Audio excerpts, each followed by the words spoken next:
Alright folks, welcome back this week. For today we're going to be talking about Lesson 9, Configuring IP Settings. This lecture today will cover Exam Objective 3.1. We're going to be talking about configuring name resolution. We're going to be talking about the OSI model, at least in very broad terms and as far as the relevance to today's lecture. We're also going to be talking about connecting to a network, configuring network locations, and of course we're going to be talking about using some command line utilities to resolve some connectivity issues. So with that said, let's go ahead and get started. First I want to talk a little bit about networking basics. Obviously networking is one of the primary functions of any operating system in today's environment. There are very few operating systems today which are not connected to a network. Whether that network is a LAN for a corporate environment or to the internet as say your home network. Maybe you have a computer hooked up to a router connected to your ISP provider, that's fine. And of course an overwhelming majority of computers out there are actually connected to both. So how do we do this? Well, we do this through a series of protocols. Protocols allow computers on the network to communicate with each other, and protocols are a standardized method or a standardized language that computers use in order to facilitate that communication. Now, there are many different protocols. Ethernet is just one of those protocols that we use. There are other protocols out there. Wireless is another protocol. It uses the IEEE 802.11 protocol for our wireless network, and there's some lesser known protocols that used to be quite popular. We used to have a lot of token ring networks out there at one time that used a coax cable, and instead of worrying about collisions on the network, every computer received a token, and when it had that token it could talk to all the other computers, and then it passed the token along to another computer. Token ring is for all intents and purposes a dead protocol. We don't see token ring anymore. Ethernet is the predominant method of communicating for computers in addition to the wireless protocol. And we use something called the OSI model, the 7-layer OSI model, to facilitate communications across computers and networks. And we'll talk about the OSI model in a little bit today. Alright, so this is the OSI model. The OSI model includes 7 layers, starting from picture data coming in through the bottom of this OSI model layer network, starting with the physical network, moving up the chain all the way into the application layer. I'm not going to talk about all of these layers in any great detail today. This is not a networking course. You will learn a lot more about the OSI model and networking when you start doing network net 125, net 126, net 225, 226. So I do want to talk a little bit about the OSI model so that you have a little bit of understanding of what's going on. So let's start with the physical layer. The physical layer, of course, is at the bottom of the OSI model. It represents the hardware that forms the network. Now, when we talk about the hardware, we're basically talking about first the medium used to transmit the data. This could be the Ethernet cable, it could be the radio signals, it could be the satellite transmission, anything that will carry the data from one system to another. In addition to the medium that transports the data, we also are talking about the network interface adapters. These are the hardware components that sit inside the computer that the medium connects to, and that provides connections to the physical network. Alright. Once data enters into the computer as the recipient computer, it then moves into the data link layer. Now, as you move up from beyond the physical layer, the subsequent layers of the OSI model are realized in software, not hardware. These are going to be represented as protocols that provide different types of communications. Ethernet, of course, is the protocol responsible for addressing packets at the data link layer, which it does by surrounding the data it receives from the network layer just above it with a header and a footer. Now this header and footer, basically we call this a frame at the data link layer. So instead of data coming in to the computer, let's envision that data coming out of the computer. And in the data link layer, what ends up happening is this is where we read the MAC addresses for the systems in a nutshell. So if I want data to go from one computer to another within my network, I can simply address it with a MAC address and it should get there. Okay? We call this a frame. And as you can see, this frame has got its data link layer, header and footer attached to it at the data link layer. Now, in the network layer, this is where you see TCPIP come into play. Bear in mind that IP and TCP are two separate protocols that work in unison to ensure the delivery of a packet outside of the network. So, let's talk a little bit about Internet Protocol versus the Transmission Control Protocol. In broad terms, IP addressing, the sole purpose of IP addressing is to get the packet from one system to another in a different network. And it can do this by one of two ways. It will do this by either addressing it with an IPv4 address or an IPv6 address. Now, how do we ensure that that packet is received and is not corrupted or changed in some way? That is the job of TCP, the Transmission Control Protocol. And in a nutshell, the Transmission Control Protocol uses a series of checksums that helps ensure that the data that reaches the other system reaches it intact. And if it doesn't, if the checksums don't match, then it is up to that recipient computer to ask for that packet again. So, in a nutshell, IP, sole purpose, get the packet there. It's up to TCP to help ensure that that packet is intact. Depending on what application you use, there may be some additional controls that help ensure the integrity of that packet. But think of TCP as its primary job as a way to ensure that packet is intact. Now, IP routing, the whole reason why we have IP routing is to get data from one network to another. We need a router to do that. A router is a device that connects one network to another. I don't need a router on my network. I need a router to get data off my network or to receive data from another network. So, whenever you install a local area network in a home or office and you connect it to the internet, you're going to need a router in order to get data to another network. This is usually provided by the ISP, the Internet Service Provider. It is the ISP's job to give you a registered IP address so you can communicate on the internet. Packets, of course, must be passed from router to router through many different networks until it reaches the network that it's supposed to go to. Now, as I said before, IP has one of two ways in which it can address a packet. We can use the current standard, which is IPv4. Okay? It is a 32-bit address space. And each address is going to be split into two parts. We have a network identifier. This specifies the network on which a particular system is located. And we have the host identifier. This specifies a particular network interface, we call it the host, on the specific network. So, if we look at these address classes, we can see that this is going to be based on the subnet mask that we assigned the IPv4 addressing. Now you begin to see the importance of subnet masking. So, I'm not going to go into detail or read this entire chart, but what we do see here is that if you look at the Class A versus the Class B versus the Class C, what you see is that there is a significant difference in the number of possible hosts that each of these classes can represent. So, let's take a Class C network, 192 through 223. Now we know that 192.168 actually is private addressing.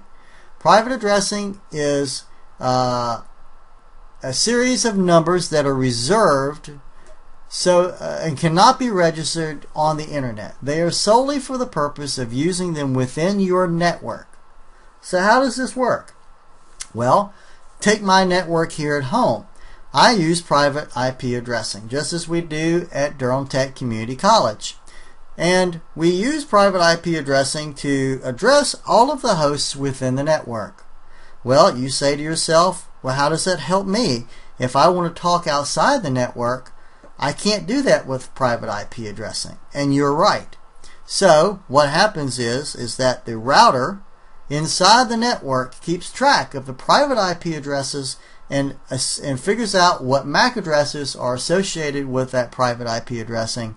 This is all, of course, assigned through what we call a DHCP server. Now, once we have identified our hosts within the network, we use our IP address that our ISP has given us to send data across the internet to a network of our choosing.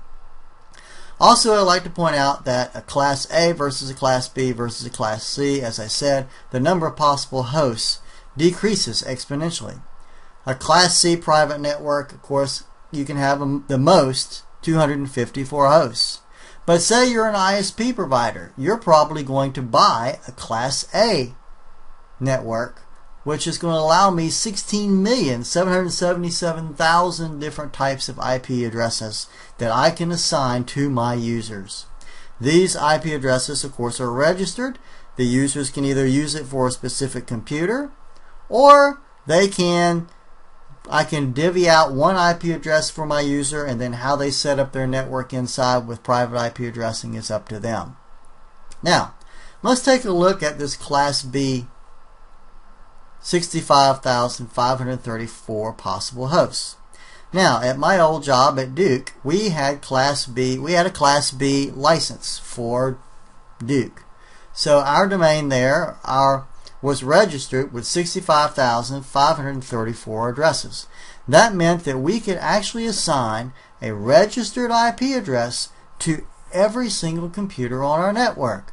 This made connecting to your desktop computer in your office a breeze, because we didn't have to negotiate the private IP addressing. We had a registered IP address for every single node on our network. Alright, enough about IP addressing, at least for IPv4. We could also talk about the classless interdomain routing, or CIDR. Now, CIDR differs from traditional addressing.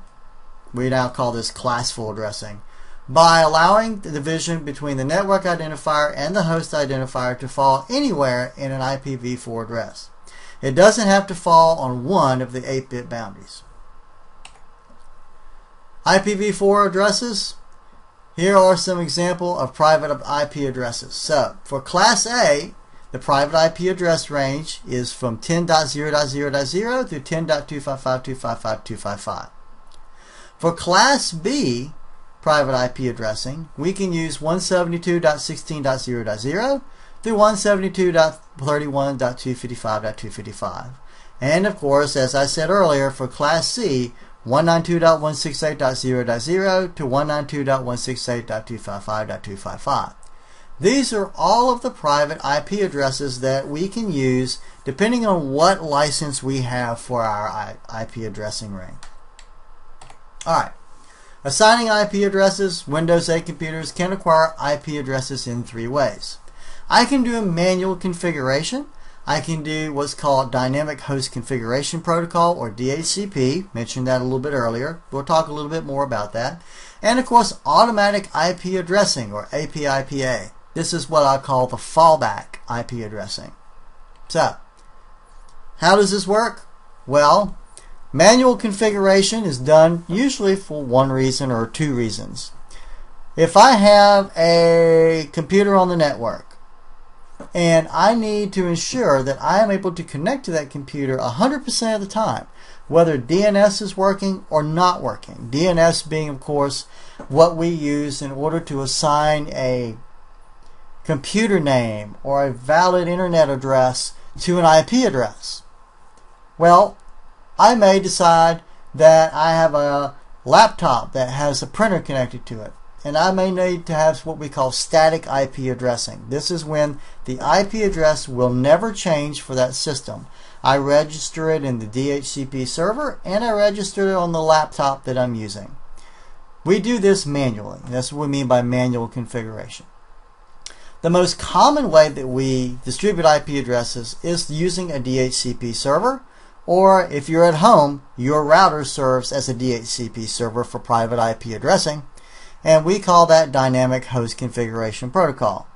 You don't have to do anything. Your operating system by default is configured to allow for dynamic 32-bit and 128-bit dynamic host configuration. Last but not least, automatic private IP addressing. This is when you get that 169.0.0.0 or therefore any facsimile in between. That is when a network is not automatically detected by your computer, and so it will self-assign an IP address for itself. So, I mentioned DNS, talked about DNS. DNS, of course, is a client-server application that is essentially a distributed database. In its most basic form, DNS name resolution process consists of a resolver submitting a name resolution request to the DNS server specified in the TCPIP configuration settings. So, some things you need to know about DNS.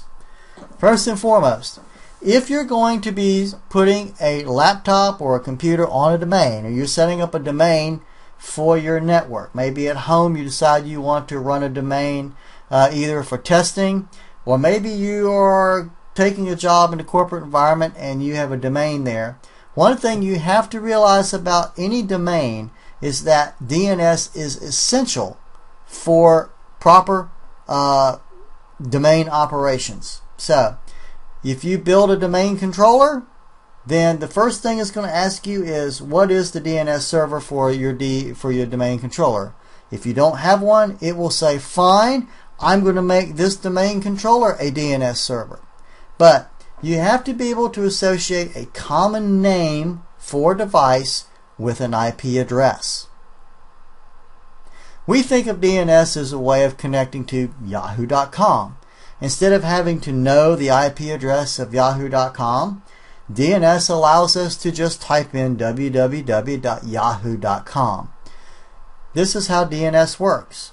And the Internet is full of DNS servers whose job is 24 hours a day, 7 days a week to distribute this database among itself and to update this database and the cache in the database on a routine basis.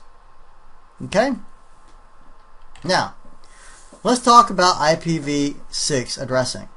IPv6 expands the address space from 32 bits to 128 bits. Now, if I sit and think about this, that means that, according to the professionals, I have more than, I believe it says here, 6.7 times 10 to the 23rd number of addresses for each square meter of the Earth's surface. Now, why are we... IPv6 has been around for a long time. However, IPv6 has been slow to be adopted, partly because many devices even today out on the network or on the internet are still not capable of resolving IPv6. So, say nothing about the fact that network administrators, they're used to IPv4. But the problem with IPv4 is we had a very limited number of addresses. We've come close, or we have come to running out of IP addresses, which is why subnet masking is so important. But with the new 128-bit IPv6 addressing, we are guaranteed IP addresses for a very, very long time. As a matter of fact, one of the advantages of IPv6 addressing is that theoretically we could allow the vendors to associate IPv6 addresses on our devices without us having to actually configure each and every device. So, IPv6 addresses do use a hexadecimal notation in the form of 8 2-byte values separated by colons like you see here. Okay? Now, IPv6 transition, the whole Windows 8 by default is going to install support for both IPv6 and IPv4 addressing when it detects the network interface adapter on the computer. Obviously, if you're not using IPv6 on your network, you can turn it off. Don't waste the resources on your system. Just turn off that protocol until you decide to implement IPv6. Now, Microsoft is going to refer to this as Windows 8's dual IP stack. Here is the IPv transition screen. As you can see here, if you go into the Ethernet properties for any particular adapter in the network settings, you will see basically a configuration screen or a property screen that looks like this. And as you can see, some general protocols are usually checked. File and printer sharing usually checked. LDAP is usually checked. Link layer topology is usually checked. And we have IPv6 and IPv4 checked here as well. Network layer data encapsulation. After the IP adds its header, it's going to send the packet down the data link layer now, where the Ethernet adds its own header and footer to the packet. That data link layer, then packet that gets transmitted over the network, consists of a transport layer data. It's encapsulated within the IP packet. We call this a datagram. Datagrams, of course, can be different sizes. We can alter the sizes of the datagrams, but doesn't matter. We in turn encapsulate this datagram with an Ethernet frame. Here's an example of network layer data encapsulation. The network layer has the header and the payload. The data link layer, as we see here, has the header and now the footer attached to our datagram. Now, the transport layer. There are two types of protocols that operate the network in transport layers. We have the connection-oriented. That's two communicating systems that establish connection before they transmit any data. And of course, connectionless, which does not require the establishment of a connection, nor does it perform error detection or correction. Another way, or one of the things that we think about when we talk about communications between computers, is the concept of ports and sockets. Now, like protocol codes included in IP headers, the TCP and UDP headers both contain codes that identify specific applications running on the system. We call these codes ports. There are roughly 65,000 ports available on any given operating system. They are published by, as far as which ports are used, are governed by INA, and the combination of an IP address and the port number, we call that a socket. So, let's look at some common port numbers used by TCP and UDP protocols. FTP data, for instance, and FTP use port 20 and 21. They are all TCP protocols, as well as SSH, Telnet, and SMTP. As far as domain services, both TCP and UDP protocols are used, and it goes over port number 53. BootPS uses port 67, BootPC 68. Most common that most people know is HTTP, that uses port 80 by default. POP3, port 110, and so on and so forth. HTTPS, or what we refer to as Hypertext Transfer Protocol over TLS or SSL. You may know this quite simply as your encrypted HTTP protocol uses port 443. Transport layer data encapsulation. Well, the TCP header includes a multitude of fields that implement additional services. These services include packet acknowledgement. This informs the sender of which packets have been delivered successfully. Error correction. This informs the sender, of course, which packets are going to have to be retransmitted. And flow control regulates the rate in which the sending system transmits its data. So one of the first things it does in the handshake is discover or try to negotiate flow control so that we can have a regulated rate in which we send data to and from the systems. So the upper layers, including the application layer is the top of the networking stack. It is a layer that provides the entrance point for programs running on the computer. If you look at our network stack, you can see here the application request. We're going to kind of gloss over the presentation and session modes for this particular lecture. And then once we get into the transport layer, you can see that we have built a payload We put the header on there, the network layer adds more to the payload, and then the data link layer is going to add the header and footer to our packet. So,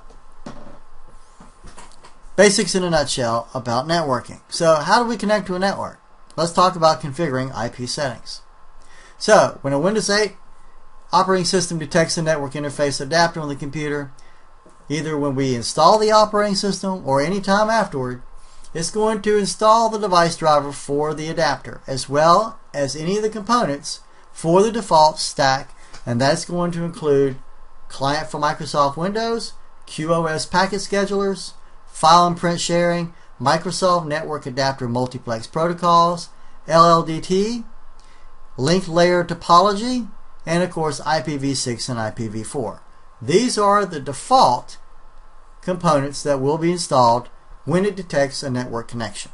Now, the Network and Sharing Center is the centralized console that we use in Windows 7 and Windows 8 to access and manage the major networking tools included with the operating system. Now, there are several ways that I can open the Network Sharing Center. I can go in and search for the charm, go search for settings and then go for the Network Sharing Center.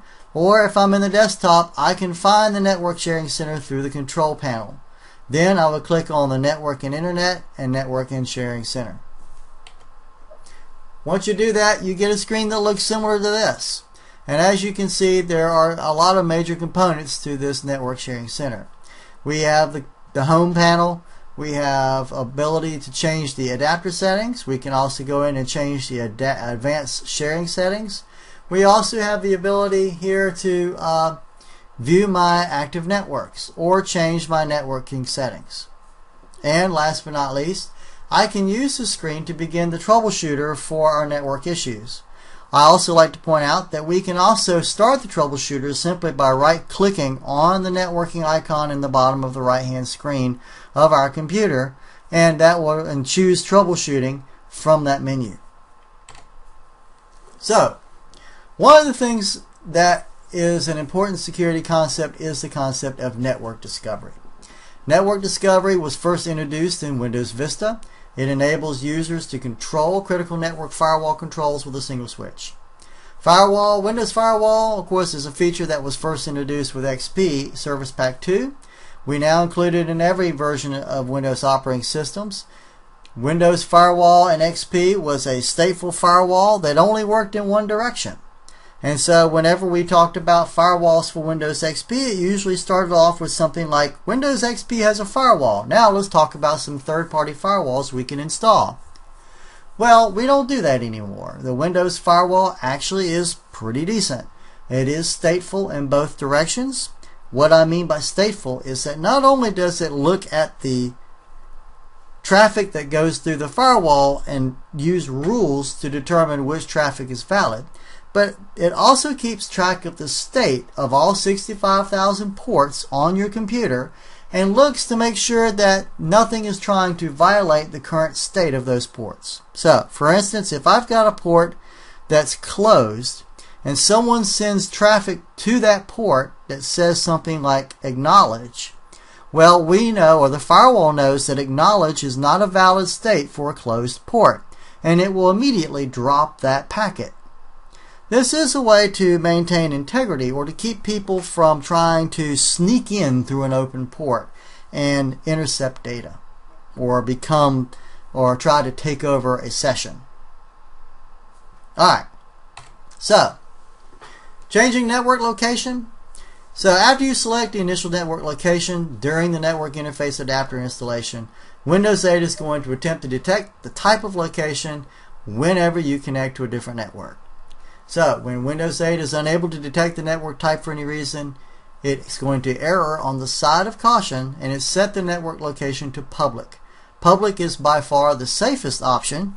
If you have work, public, and home, home being the most liberal, unprotected of options.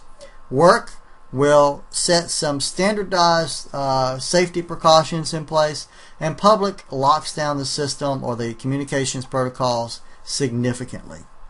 So, if I want to, I can go in and change, of course, those network sharing options for any one of those three settings. Say turning on network discovery, for instance. So when network discovery is on, I can see other computers and devices that would normally be invisible to other network computers. And of course, file and printer sharing. You can't use file and printer sharing unless you turn on the service. But that is going to be turned off in the public setting, so you'll have to go in and turn it on if you want to maintain that setting in the public setting. Windows 8 will create and configure local area network connections automatically. However, I can go in and manage and modify those properties of connections manually. Matter of fact, I recommend that. Each local area connection on a Windows 8 system has a status dialog box that's going to display real-time information about that connection. And at the bottom of the dialog box, you're going to have some buttons that are going to allow me to perform certain tasks, like look at the properties of that connection. I can enable or disable that adapter, or I can diagnose any issues that may be associated with poor connectivity. So, in this particular Ethernet status dialog box, I have the option, as you can see here, we have IPv4 connectivity, we have IPv6 connectivity. It says no internet address. That's a telltale sign that we're not using IPv6 on the network. The media state says enable. That's good. And we've been connected for 18 hours plus, almost 19 hours. And our current average speed is 10 gigabits per second. Alright. So, if I go into the details pane, I can actually see my physical address. I can tell that I'm DHCP enabled, which means that I am receiving my IP address through a lease automatically through a DHCP server. And that IPv4 address is a private network address, 192.168.2.9. And we have a subnet mask of 255.255.255.0. It tells me when the lease was obtained and when the lease will expire. By the way, IPv4 DHCP leases generally are a week. So unless you go in and change that in your DHCP server, generally speaking, an IPv4 address is going to be leased to a machine for a 1 week period. If your machine is turned off for a week or more, there is no guarantee that you will get the same IP address back unless you have set up static IP addressing. Alright, now configuring this IPv4 settings. As we know, as we've discussed, I usually use DHCP for most networks, and this is true for most networks everywhere. DHCP is probably the most efficient way that we can utilize IPv4 addressing. With that said, there are times when we don't want an automatic DHCP address on a box. That requires us to go in and actually manually configure those DHCP settings. So, how do we do that? We go into the Ethernet connections. We find the Internet Protocol version 4 properties dialog box. As you can see in this screen, we already have it set up for DHCP. But if I check one or both of use the following IP address or the DNS server address, I can configure specifically those addresses to meet the needs of my network. So, if I have a laptop I want a static IP address, I simply check use the following IP address, insert the IP address registered on my DHCP server, very important, with the subnet mask and of course the default gateway. That gateway is going to be what actually carries your data to the router.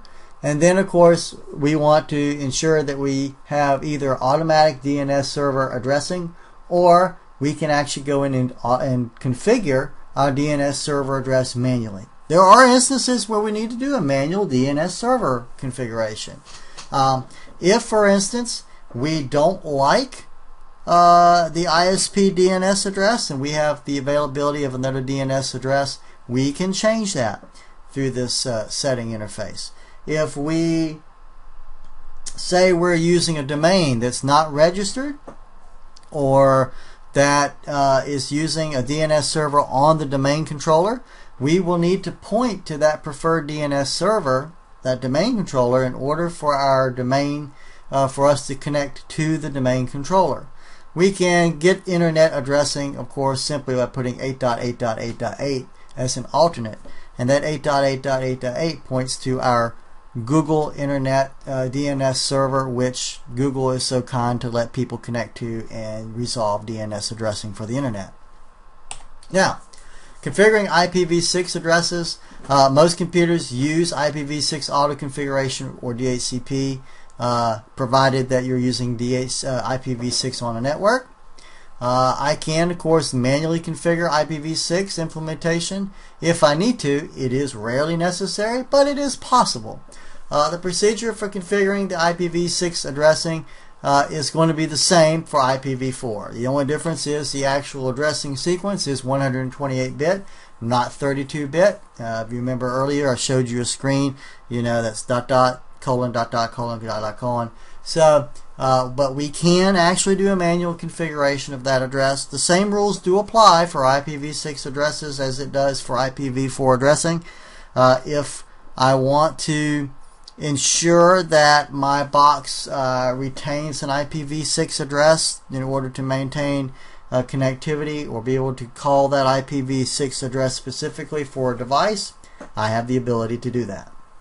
Now, there are times when a network problem exists, and we need to figure out a way to address that network problem. Usually you discover this because there's a warning icon that's going to be in the Windows bottom right hand corner over the networking window or icon, and you will click on that, right click on it, and then you can launch the Windows Diagnostic utility. It is a GUI based utility. Problems that the system can diagnose can include broken or detached cable connections, IP address and subnet mask problems, default gateway problems, DNS and DHCP configuration problems, network hardware configuration, and of course internet server addresses and service settings.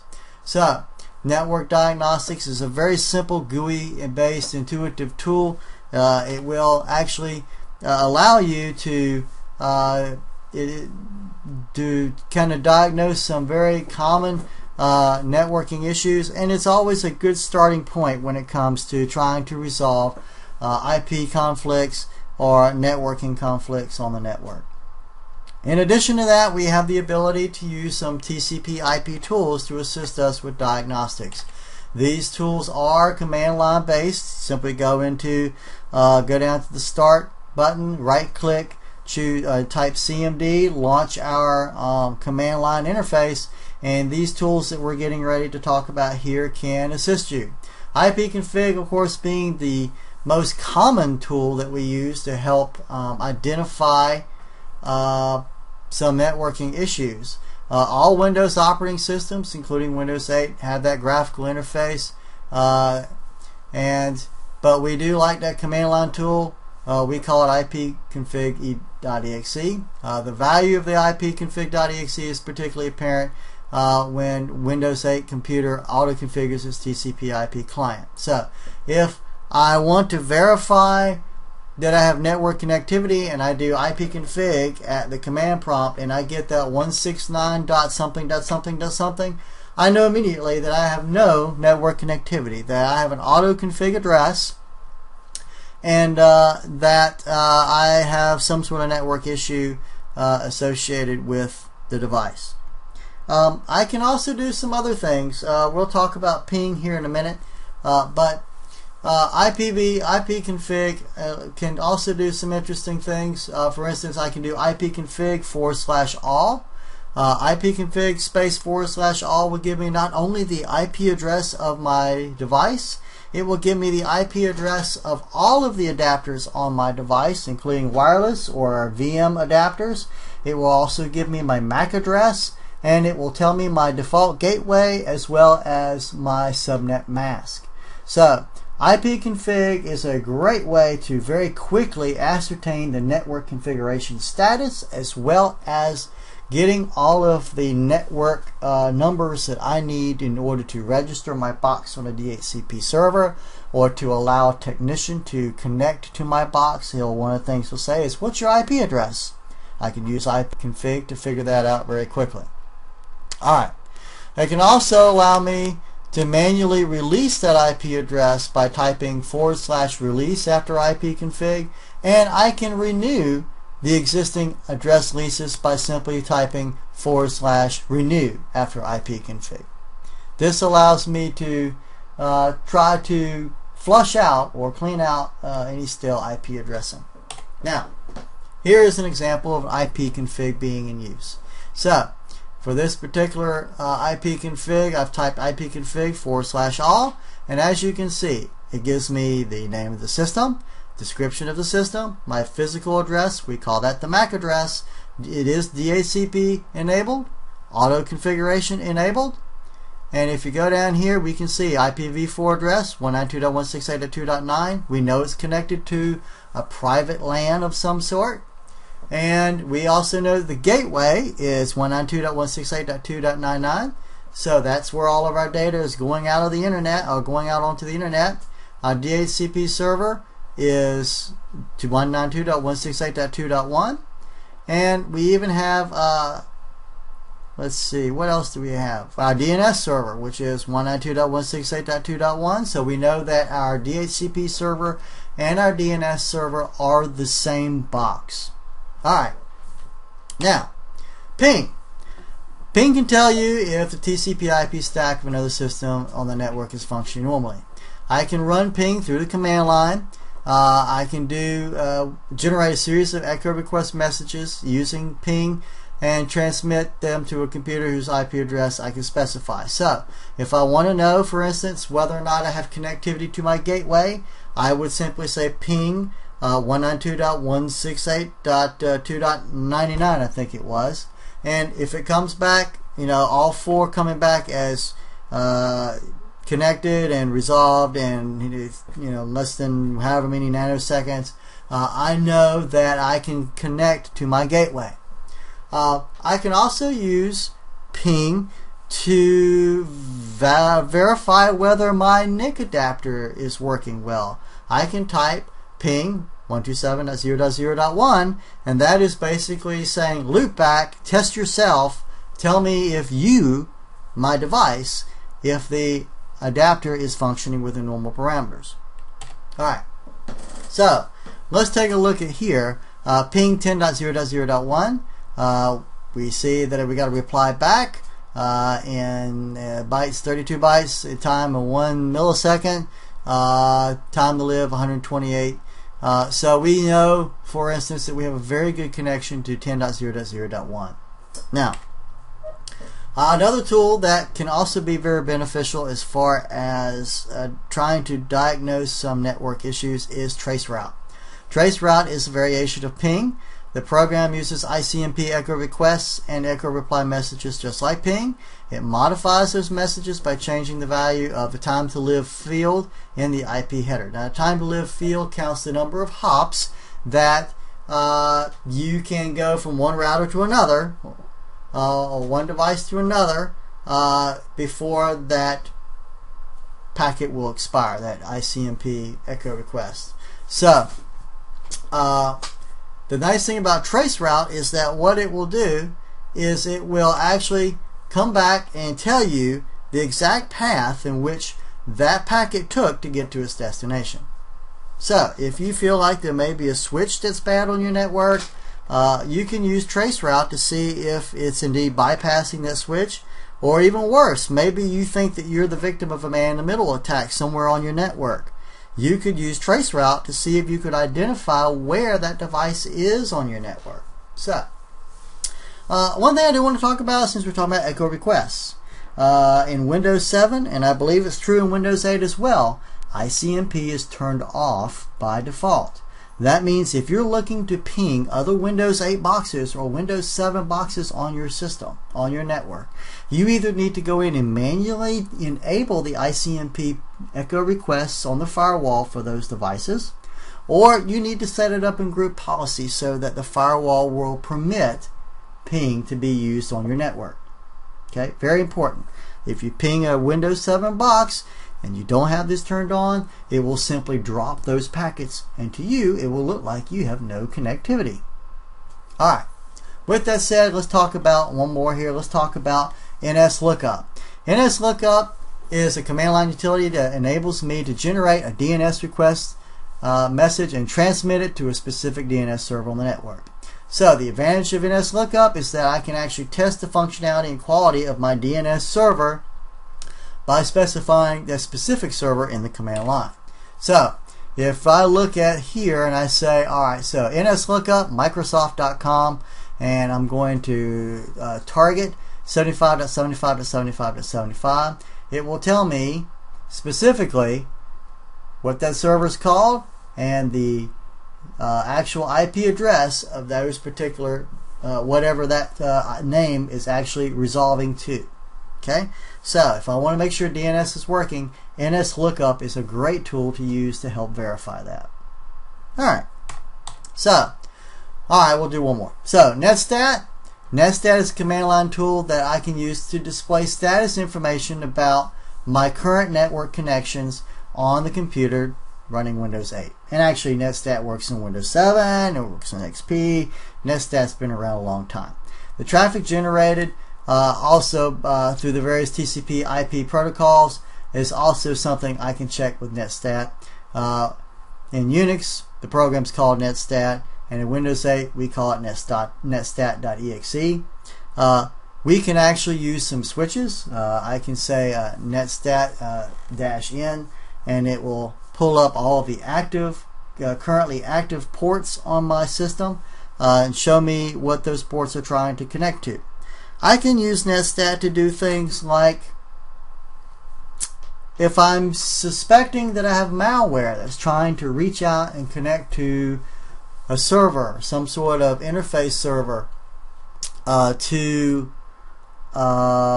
say maybe I'm afraid I'm a victim of a botnet. My system's been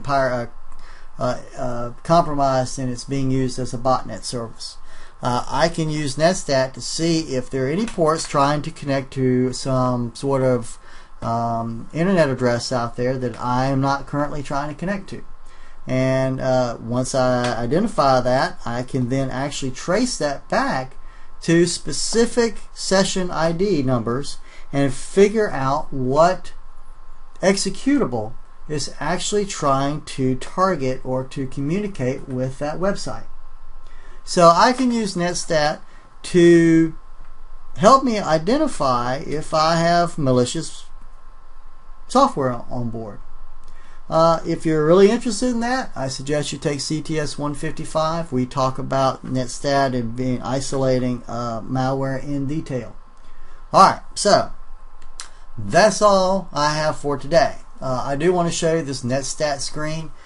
This is an example of Netstat A, looking at all the currently active connections on my system. As you can see here, I have several that are both TCP and UDP connections, and I am connecting to at least one system, which is 10.0.0.3 out there on port 137, 138, and 1900. I am guessing that that is probably just typical network traffic. Those look like typical network interface ports for domain contact and that kind of thing. I also see that we have loopback, a UDP loopback 127.0.0.1, so it's talking to itself. As well as some ports that are open and listening for traffic, 135, 445, 53, 57, and so on and so forth. So Netstat can help me identify our current active connections on the system. Alright, so let's summarize today. The networking stack used on Windows 8 computers corresponds roughly to the 7-layer OSI reference model. That's the most common OSI model used for communication references in Ethernet networks today.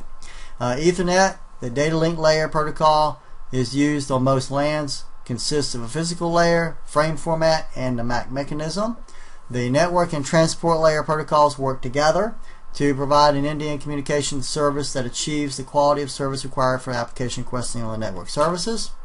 Functions of the system, presentation, and application layer are often combined into a single application layer protocol, which is why we didn't talk about those in any great detail.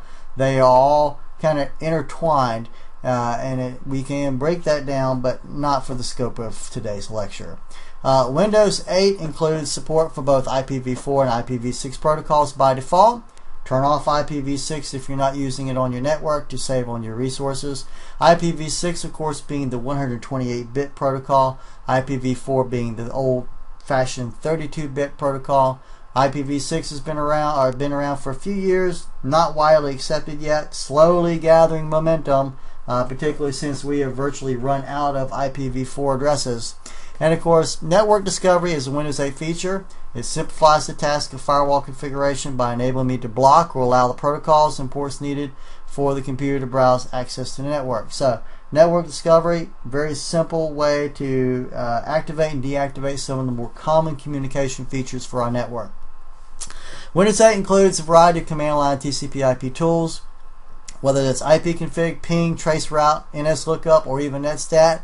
All these tools are great tools for allowing us the ability to diagnose networking issues. Alright, that's all I have for us today. I look forward to talking to you with about lesson 10. Thanks a lot.